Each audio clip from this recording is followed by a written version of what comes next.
The flyer appeared on a Tuesday morning in late August 1962, posted on telephone poles and storefronts along the border between Harlem and Washington Heights. White Citizens Rally, September 8th, 2 p.m., Fort Washington Park. Below the headline, in smaller print, "Protect your neighborhoods, preserve your heritage, stand against integration." At the bottom, barely disguised, a symbol that everyone recognized. The Ku Klux Klan was coming to New York City. The rally was technically legal. Fort Washington Park was public land. The KKK had filed the proper permits. The police had approved the gathering, citing First Amendment protections. 200 Klan members were expected. They'd be arriving from New Jersey, Pennsylvania, upstate New York. Some would wear their hoods, others would wear suits, but the message would be the same. Harlem's expansion into surrounding neighborhoods needed to stop. By Tuesday afternoon, the flyer had reached Bumpy Johnson's desk at Small's Paradise. Julius Gordon laid it in front of him without saying a word. Bumpy read it slowly, then looked up. "How many are they expecting?" 200, maybe more. They've got permits, police protection. It's all legal. "Fort Washington Park," Bumpy said quietly. "That's 4 blocks from the Harlem border." They chose the location deliberately, close enough to make a statement, far enough to claim they're not in our territory. Bumpy was silent for a moment, staring at the flyer. What's the community saying? People are angry, scared. Some want to fight, some want to stay home and ignore it. And if we ignore it? Then the KKK holds their rally, gives their speeches, and goes home feeling powerful. And next time they come 2 blocks closer, and the time after that, they're in Harlem. Bumpy set down the flyer. "Call a meeting, tonight. Every community leader, every church pastor, every business owner. I want them at Small's by 8 p.m. "What are you planning?" "I'm planning to show the Klan that Harlem doesn't get intimidated. We don't hide, and we don't let 200 men in hoods dictate where we can go and can't go." That night, Small's Paradise was packed. 75 people crammed into the main room. Pastors, activists, business owners, block captains, union leaders, everyone who had a voice in Harlem. Bumpy stood at the front, the KKK flyer projected on the wall behind him. By now, most of you have seen this. The Klan is holding a rally 4 blocks from Harlem, September 8th, 200 members, police protected. Murmurs rippled through the crowd. Anger, fear, frustration. They chose that location to send a message, Bumpy continued. They want us to know that they're close, that they're organized, that they're not afraid of us. "So what do we do?" someone called out. "We can't stop them. It's legal." "You're right, we can't stop them. But we can show them something they're not expecting." "What's that?" "Numbers." Bumpy gestured to Julius, who pulled out a map and pinned it to the wall.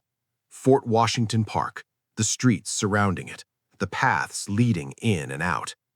"They're expecting 200 people, Bumpy said. "What if we show up with 2,000? The room went silent. "You want us to counter-protest?" a pastor asked.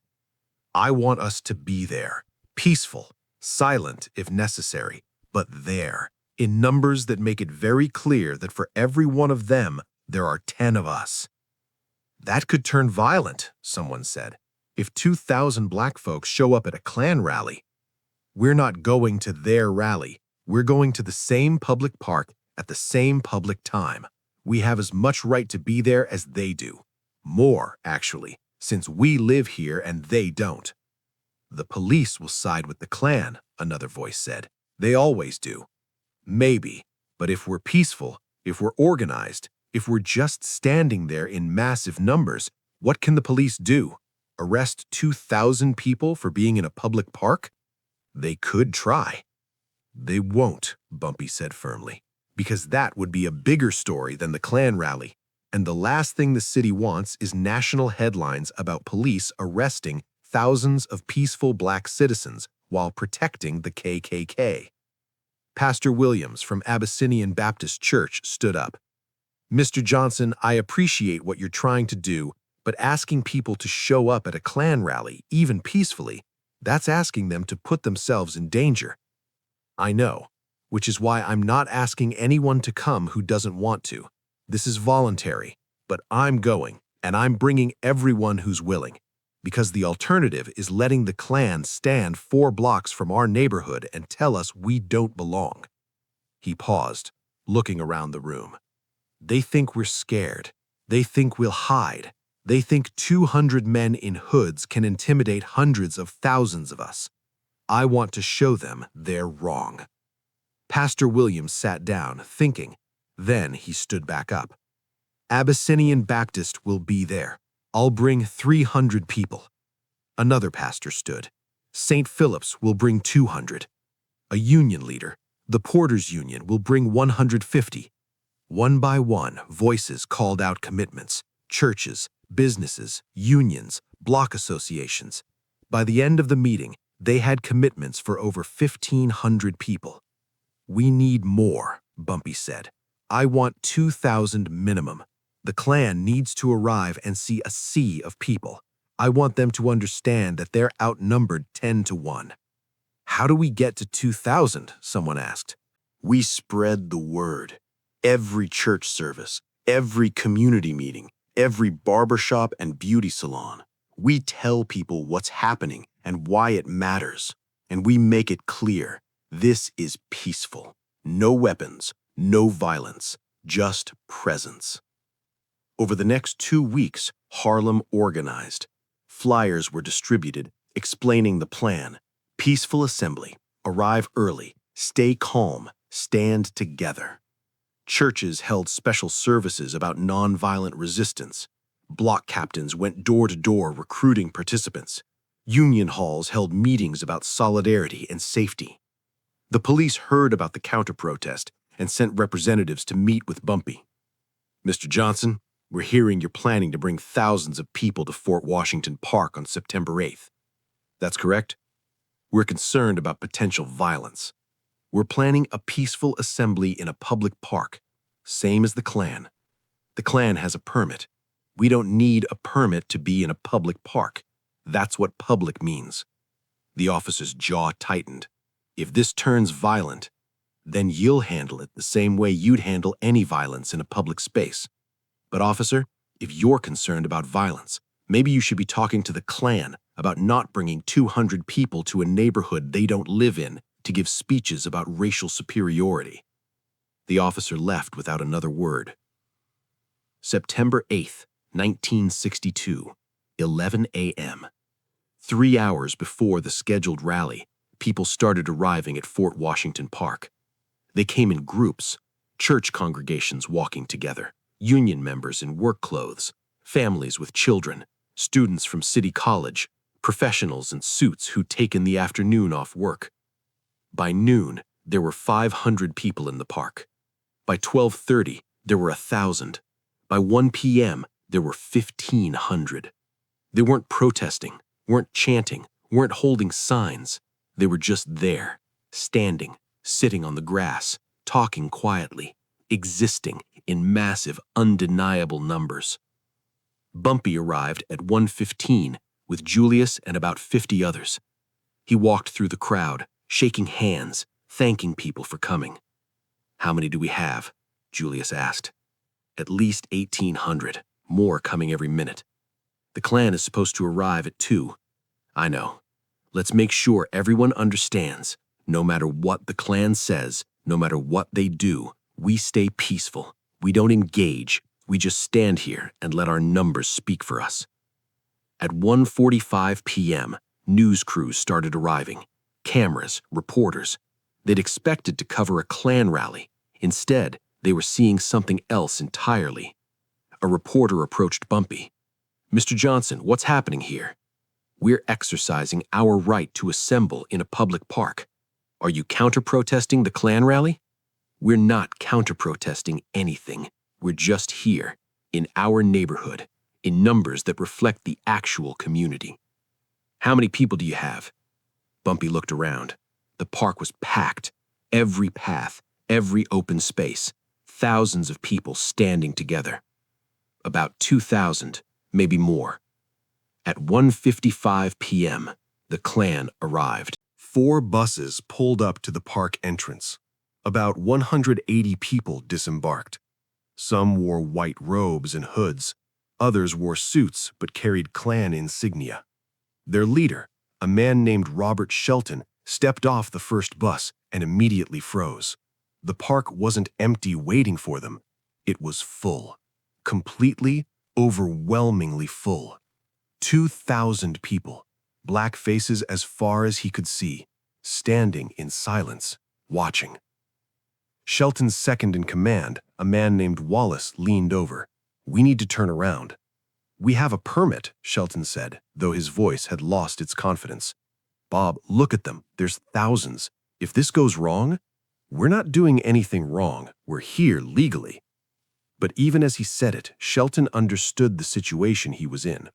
They'd planned to arrive at an empty park and hold their rally, give their speeches, make their presence known. Instead, they'd arrived to find themselves surrounded by people who'd gotten there first, who'd claimed the space simply by being there in overwhelming numbers. The police had set up a perimeter, but they looked nervous. There weren't enough officers to control this many people if something went wrong. A police captain approached Shelton. "Sir, I'd recommend you consider canceling your event. We have a permit. I understand, but we can't guarantee your safety with this many counter-protesters present. Then arrest them for interfering with a permitted assembly. On what grounds? They're in a public park. They're not breaking any laws." Shelton looked at the crowd again. They weren't chanting, weren't threatening. They were just standing there, a wall of human beings that made it impossible to hold any kind of rally without being drowned out by sheer presence. "We need to leave," Wallace said again. Shelton stared at Bumpy Johnson, who stood about 50 yards away, calm and still. This was a trap, not a violent one, but a trap nonetheless. If the Klan tried to hold their rally, they'd be doing it surrounded by 2,000 people who would witness and record every word. The optics would be terrible. If they tried to force the issue, there could be violence, and with these numbers, the Klan would lose. If they left, they'd look weak, but staying was worse. Shelton turned to the police captain. "We're canceling. Tell your officers to escort us back to the buses." At 2:07 p.m., the KKK buses pulled away from Fort Washington Park. The 180 Klan members who traveled from 3 states to hold a rally near Harlem never gave a single speech, never held their cross, never made their presence felt beyond arriving and leaving, because 2,000 people had gotten there first. The crowd in the park erupted in quiet celebration, not cheers or chants, just relief, pride, the understanding that they'd done something significant. Bumpy stood watching the buses disappear, Julius beside him. "They'll try again," Julius said. Maybe, but they'll remember today. They'll remember that Harlem doesn't hide, that we show up in numbers they can't match, and that every time they try to intimidate us, we'll be there, more of us than them. A reporter approached with a camera crew. "Mr. Johnson, the Klan just left without holding their rally. Do you consider this a victory?" "I consider this a reminder," Bumpy said. "They came here thinking 200 people in hoods would scare us. Instead, they found 2,000 people who refused to be scared. That's not a victory, that's just reality. This is our neighborhood, they're visitors, and visitors don't get to dictate how we live." "Will the Klan try again?" "I don't know, but if they do, we'll be here again, in even bigger numbers, because every time they show up to spread hate, we'll show up to show them that love and community are stronger." The story of September 8, 1962 made national news.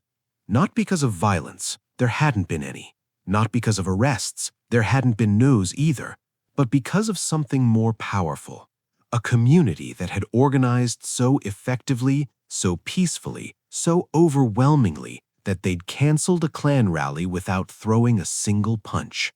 The images were striking. Thousands of black faces standing together in a public park.